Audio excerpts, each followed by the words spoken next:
তারা প্রতিবেশী ছোট রাষ্ট্র হিসেবে ওই ধরনের একটা আধিপত্য বিস্তার করতে চাচ্ছে, এইটাই আসলে তাদের টার্গেট। এই ২ মাস আগেও সবচেয়ে বেশি ইম্পোর্ট হয়েছে ভারত থেকে। তো এই মুহূর্তে সে চায়না গেছে, তো একটা তো ব্যবসায়িক একটা আলোচনা হবেই। তো আর আমরা যেহেতু ইম্পোর্ট বেসড কান্ট্রি, ইম্পোর্ট বেশি হয়, এক্সপোর্ট আমাদের সাথে কম হয়। আর বেশি ইম্পোর্ট করে ভারত থেকে, তো ইম্পোর্টটা যদি চায়না থেকে করে, রেমিটেন্স বেশি পাবে কে? চায়না। তো এটা ভারতের ক্ষতি হয় না? হয়তো তাদের স্বার্থ বিঘ্ন করতে পারে, এই ব্যাপারেই হয়তো তারা বেশি উদ্বিগ্ন। চায়না তাদের প্রতিপক্ষ প্রতিপক্ষ রাষ্ট্রের সাথে কাছের রাষ্ট্রের সম্পর্ক করলে সম্পর্ক ওই দিক আগায় সুযোগ সুবিধা যে বেশি নিতে পারে, এরকম আর কি। বিষয়টা তো এরকম। ভারত কখনো আমাদের ভালো চায় না।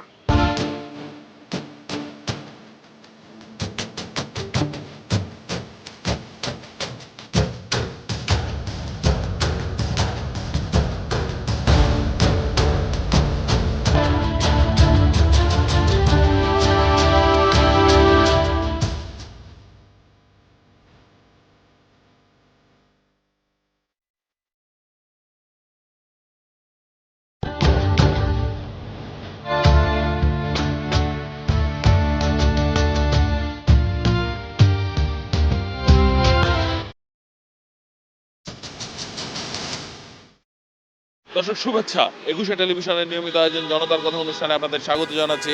আমি আসিফ সুমিত। আপনারা জানেন, সমসাময়িক ইস্যুতে সাধারণ মানুষের মতামত তুলে ধরতে আমাদের এই আয়োজন। আমাদের প্রত্যাশা দেশে শক্তিশালী গণতন্ত্র, আমরা চাই সরকারকে সহায়তা করতে। দর্শক, প্রধানমন্ত্রী তারেক রহমান যখন মালয়েশিয়া এবং চীন সফর দিয়ে তার বিদেশ সফর শুরু করলেন, তখন ভারতীয় গণমাধ্যমে তাদের উদ্বেগের বিষয়টি ফুটে উঠেছে। মূলত এই সময়ে ভারত নানা কিছুতে বাংলাদেশ বিরোধী নানা ধরনের উস্কানিমূলক কথাবার্তা বলছেন। এমন অবস্থায় সাধারণ মানুষ কি মনে করেন, কেন এমন আচরণ ভারতের? তারা প্রতিবেশী ছোট রাষ্ট্র হিসেবে ওই ধরনের একটা আধিপত্য বিস্তার করতে চাচ্ছে, এইটাই আসলে তাদের টার্গেট। এই ২ মাস আগেও সবচেয়ে বেশি ইম্পোর্ট হয়েছে ভারত থেকে। তো এই মুহূর্তে সে চায়না গেছে, তো একটা তো ব্যবসায়িক একটা আলোচনা হবেই। তো আর আমরা যেহেতু ইম্পোর্ট বেসড কান্ট্রি, ইম্পোর্ট বেশি হয়, এক্সপোর্ট আমাদের সাথে কম হয়। আর বেশি ইম্পোর্ট করে ভারত থেকে, তো ইম্পোর্টটা যদি চায়না থেকে করে, রেমিটেন্স বেশি পাবে কে? চায়না। তো এটা ভারতের ক্ষতি হয় না? হয়তো তাদের স্বার্থ বিঘ্ন করতে পারে, এই ব্যাপারেই হয়তো তারা বেশি উদ্বিগ্ন। চায়না তাদের প্রতিপক্ষ প্রতিপক্ষ রাষ্ট্রের সাথে কাছের রাষ্ট্রের সম্পর্ক করলে সম্পর্ক ওই দিক আগায় সুযোগ সুবিধা যে বেশি নিতে পারে, এরকম আর কি। বিষয়টা তো এরকম। ভারত কখনো আমাদের ভালো চায় না। ভালো সবসময় ওরা চায় আমাদের ওদের আন্ডারে থাকার জন্য। ভারত অতীত আমাদের ভালো চায় না, সামনেও তারা ভালো চাচ্ছে না। তারা চাচ্ছে, তারা মনে করতেছে, তারা ওই যে চৈতালির কথার অনুবাদে বোঝা যাচ্ছে তারা আমাদের দেশে একটা অঙ্গরাজ্য বানাতে চায়। কিন্তু এটা দেশের মানুষ সচেতন, এখানে কোনো দিনই সম্ভব না। আমাদের প্রধানমন্ত্রী যে উদ্যোগ নিয়েছে এবং মনে করেন ব্যবসা বাণিজ্য যে সব কিছু মিলে যেভাবে উদ্যোগ নিয়ে উনি চালিয়ে যাচ্ছে, তার জন্য আমরা ওনাকে সাধুবাদ জানাই এবং উনি ভালো করবে, আমি এটা প্রত্যাশা রাখি। ভারত বিরোধী আমরা তো কখনো কথা বলি না।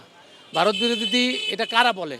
এটা বলে বিগত দিনে যারা স্বৈরাচারী সরকার ছিল, তারাকে বিভ্রান্তি করার জন্যই তারা এই ধরনের মন্তব্য সৃষ্টি করছে। ভারতের সাথে চীনের সাথে এমনি সম্পর্কটা অত বেশি ভালো না, এই কারণে হয়তো। আর বাংলাদেশের সাথে কয়েকটা চুক্তি তো হওয়ার কথা ছিল, তিস্তা চুক্তি ছিল, তারপরে অন্যান্য রেলপথের একটা চুক্তি ছিল, তারপর বর্ডার নিয়ে এখন সমস্যা চলতেছে।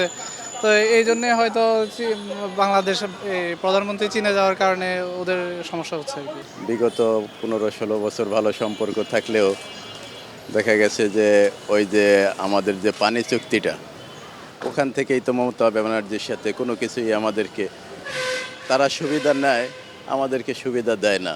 ভারতের সাথে দেখেন, আমরা সেই 24শে জুলাইয়ের আগে থেকে যে ভারত যেভাবে আমাদের এখানে প্রভাব বিস্তার করেছিল প্রত্যেকটা ক্ষেত্রে, সেটা তো এখন আর করতে পারছে না। সেই কারণে তারা আমাদের সব কিছুর সাথে আমাদের বিরোধিতা করতেছে। ওদের স্বার্থ বিঘ্নিত হচ্ছে। আওয়ামী লীগের আমলে যে সুযোগ সুবিধা পাইতো, এখন সেটা পাচ্ছে না। এই জন্য আমাদের দেশ সম্পর্কে বিভিন্ন রকম নেগেটিভ কথাবার্তা বলতেছে আমার মনে হয় আর কি। দর্শক, আপনারা শুনছিলেন সাধারণ মানুষের প্রতিক্রিয়া। সাধারণ মানুষ, কিন্তু তাদের ভাবনাগুলো অসাধারণ, তাদের চিন্তা অনেক সূক্ষ্ম ও গভীর। দর্শক, জনতার কথা দেখতে প্রতি শনি, রবি, মঙ্গল এবং বুধবার চোখ রাখুন ২১শে টেলিভিশনে। সঙ্গে থাকবো আমি আসিফ সুমিত।